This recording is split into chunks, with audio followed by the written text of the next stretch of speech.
บายดีพี่น้องก็ครับลุงที่รอตรงนี้ได้พี่น้องเอ้ยรอบนี้ฝนตกลิ้นพ่อพี่น้องเอ้ยมาเบิ่งกันบรรยากาศแข่งคนปั้นเข่าพี่น้องเอ้ยคนหยาดกระปัดกระเป็ดฝนตกห้ำของเขาพี่น้องเลยดูกันพี่น้องเอ้ยปั้นเข่าขึ้นหลังห่างเครื่องพี่น้องให้ของผู้บรรลุ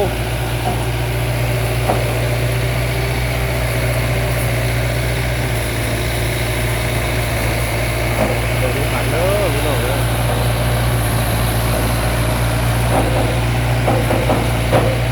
เครื่องเปียกค่ะเครื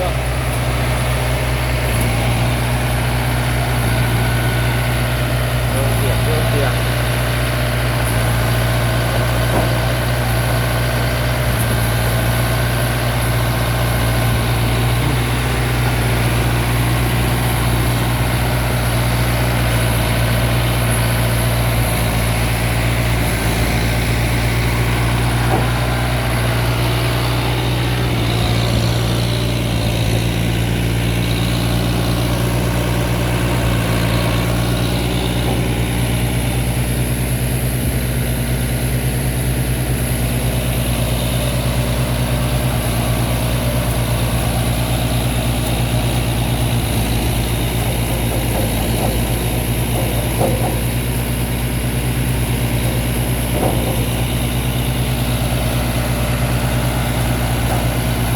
ได้พี่น้องคนเลยพี่น้องเอ้ย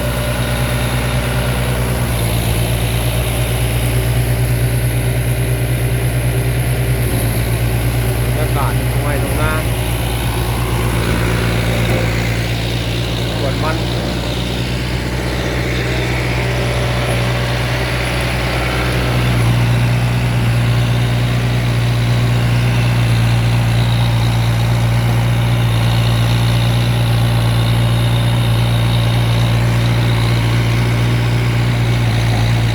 รถเก็บต้องลายพี่น้องต้องลายบนท่านที่เพิ่งหาคน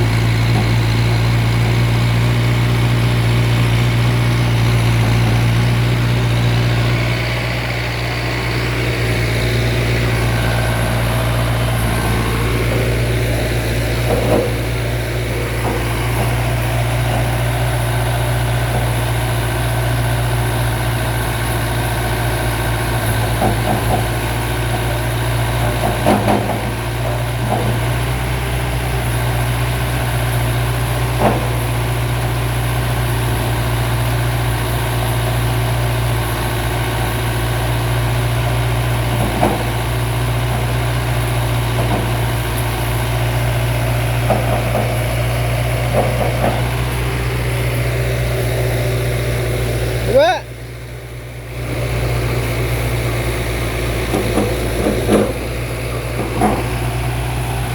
พักเสียงน้ำเด้อพักเสียงน้ำเด้อ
เบิ่งน้ำกันเด้อพี่น้องเด้อ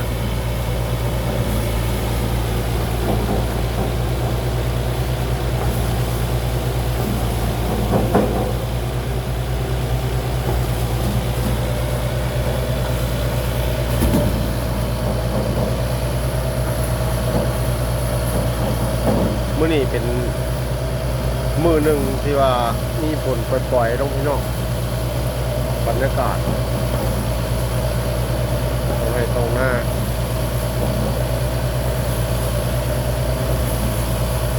เมื่อวานนี่ตกแห้งหวานนี่ไม่ได้ออกพี่น้องเลยก็ไม่ได้ลงคลิปให้พี่น้องเบิ่งมื้อนี้ถือว่าได้โอกาสอีกมื้อหนึ่งตกปล่อยๆมื้อนี้บ่แห้งปานใดก็เลยเอื้อนทีมงานออกมาอีกรอบนี่เป็นหากก็ได้อยู่3 ล้านเด้อพี่น้องเด้อแต่ละล้านก็ได้สำเร็จเรียบร้อยไปแล้ว2 ล้านล้านที่3กำลังเริ่มมื้อนี้แหละเดี๋ยวนี้แหละใกล้สิสำเร็จแล้วพี่น้องยังอีกบ่ฮอด20 นาทีดอกพี่น้องเอ้ยประมาณ15 นาทีคือสิแล้วล่างแยงเรียบร้อยพี่น้อง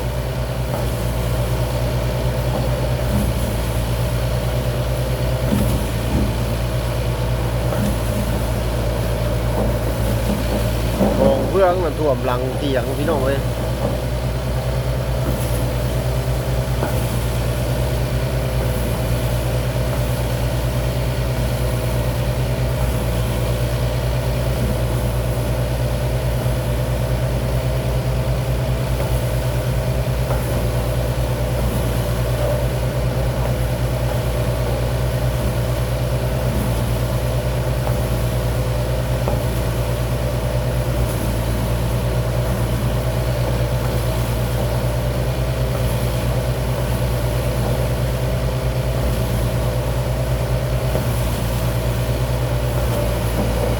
เพื่องโจรลงมาแล้วพี่น้องเลย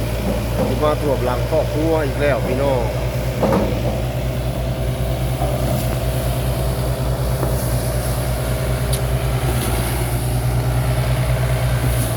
พี่น้องเบิ่ง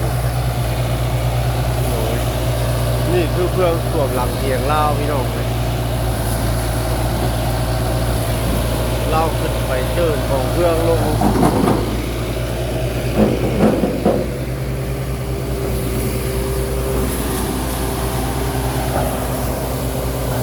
หลังครอบครัวอีกแล้ว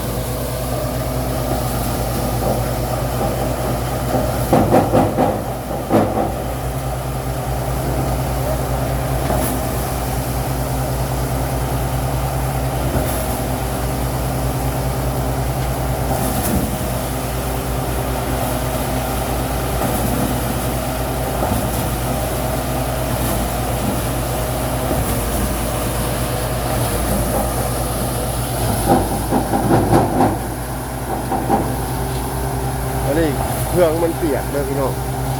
มันก็เลยแค่นเครื่อ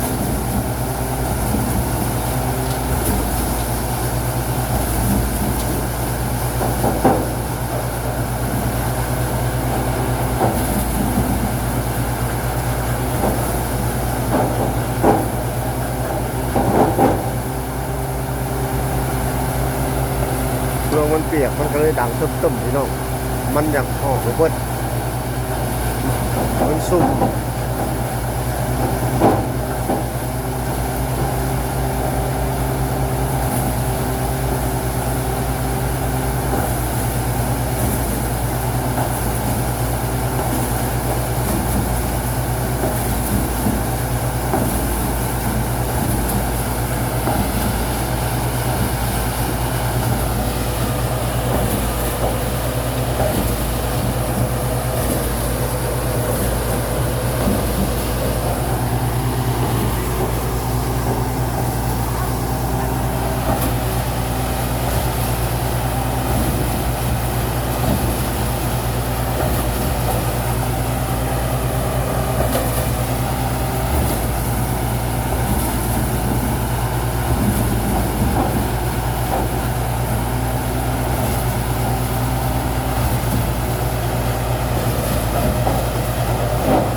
เอาพี่น้องเลยบททันแล้วนะฝนตกเริ่มแห้งขึ้นแล้วกันที่ได้โจ๊กคลิปไปทีนี้ก็เด้อพี่น้องเด้อแล้วหน่อยว่ากันใหม่พี่น้องเลยเดี๋ยวไปห้องร้านต่อไปที่ลงคลิปไปเบิ่งอีกเรื่องเด้อพี่น้องเด้อ